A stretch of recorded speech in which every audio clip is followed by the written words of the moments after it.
Chapter 39, Homecoming. The next morning, Phoebe phoned, begging me to come over. "I can't stand it," she said. "I want a witness." "For what?" "I just want a witness." "Did you tell your father about your mother and—" "Are you kidding?" Phoebe said.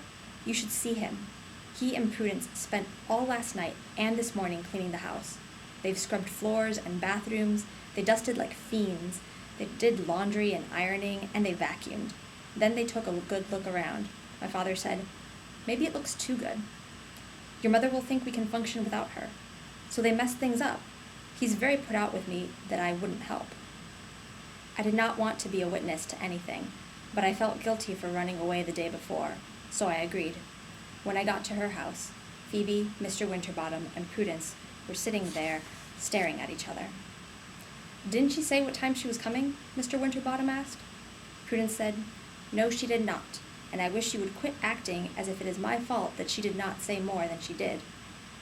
Mr. Winterbottom was a wreck. He jumped up to straighten a pillow, sat back down, and then he leaped up to mess the pillow up again. He went out in the yard and walked around in circles. He changed his shirt twice. "I hope you don't mind that I'm here," I said. "Why would I mind?" Mr. Winterbottom said. Just as I thought they would all go stark raving mad, a taxi pulled up outside. "I can't look," Mr. Winterbottom said, escaping to the kitchen. "I can't look either," Phoebe said. She followed her father, and I followed Phoebe. "Well, gosh," Prudence said. "I don't know what has gotten into everybody. Aren't you excited to see her?" From the kitchen, we heard Prudence open the front door.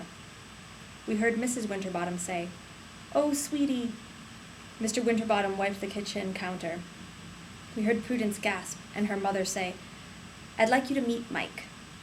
"Mike," Mr. Winterbottom said. He was quite red in the face. I was glad there was no axe in the house, or I'm fairly certain he would have picked it up and headed straight for Mike. Phoebe said, "Now, Dad, don't do anything too rash." "Mike," he repeated. Mrs. Winterbottom called, "George! Phoebe!" We heard her say to Prudence, "Where are they? Didn't you tell them we were coming?" Mr. Winterbottom took a deep breath. "Phoebe, I'm not so sure you or Sal should be around for this." "Are you kidding?" Phoebe said. He took another deep breath. "Okay," he said. "Okay. Here we go." He stood up straight and tall and walked through to the living room. Phoebe and I followed. Honest and truly, I think Phoebe nearly fainted dead away on the carpet. There were two reasons for this. The first one was that Mrs. Winterbottom looked different. Her hair was not only short, but also quite stylish. She was wearing lipstick, mascara, and a little blush on her cheeks, and her clothes were altogether unlike anything I had ever seen her in. A white t-shirt, blue jeans, and flat black shoes. Dangling from her ears were thin silver hoop earrings. She looked magnificent, but she did not look like Phoebe's mother. The second reason that I think Phoebe nearly fainted dead away was that there was Mike Bickle, Phoebe's potential lunatic, in her own living room. It was one thing to think he was coming, and another thing to actually see him standing there. I didn't know what to think. For a second, I thought maybe Mike had kidnapped Mrs. Winterbottom and was bringing her back for some ransom money, or maybe he was just going now to do away with the rest of us. But I kept thinking of seeing them together the day before, and besides, Mrs. Winterbottom looked too terrific to have been held captive. She did look frightened, but not of Mike. She seemed afraid of her husband. "Dad," Phoebe whispered. "That's the lunatic."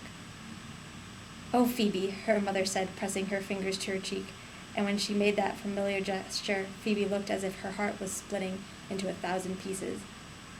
Mrs. Winterbottom hugged Phoebe, but Phoebe did not hug back. Mr. Winterbottom said, "Norma, I hope you are going to explain exactly what is going on here." He was trying to make his voice firm, but it trembled. Prudence stared at Mike. She seemed to find him handsome and was flirting with him.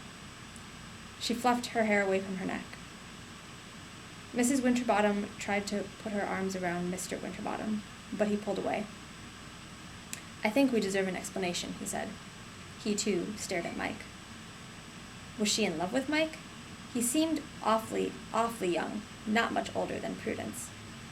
Mrs. Winterbottom sat down on the sofa and began to cry.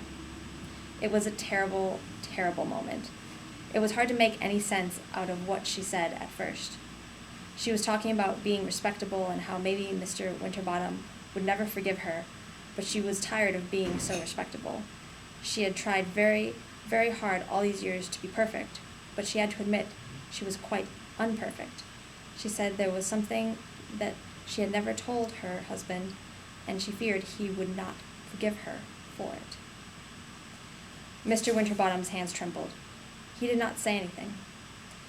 Mrs. Winterbottom motioned for Mike to join her on the sofa. Mr. Winterbottom cleared his throat several times, but he said nothing. Mrs. Winterbottom said, "Mike is my son." Mr. Winterbottom, Prudence, Phoebe, and I all said, "Your son?" Mrs. Winterbottom stared at her husband. "George, I know you think I'm not, or was not, respectable, but it was before I met you, and I had to give him up for adoption, and I could hardly bear to think of it, and..." Mr. Winterbottom said, "Respectable? Respectable? The hell with respectable." Mr. Winterbottom did not normally swear. Mrs. Winterbottom stood up. "Mike found me, and at first I was frightened of what that would mean. I've lived such a tiny life." Phoebe took her father's hand. "And I had to go away and sort things out. I haven't yet met Mike's adoptive parents, but Mike and I have spent a lot of time talking, and I've been thinking..." Mike looked down at his feet. "Are you going to leave?" Mr. Winterbottom asked. Mrs. Winterbottom looked as if she had been slapped. "Leave? Again, I mean," Mr. Winterbottom said.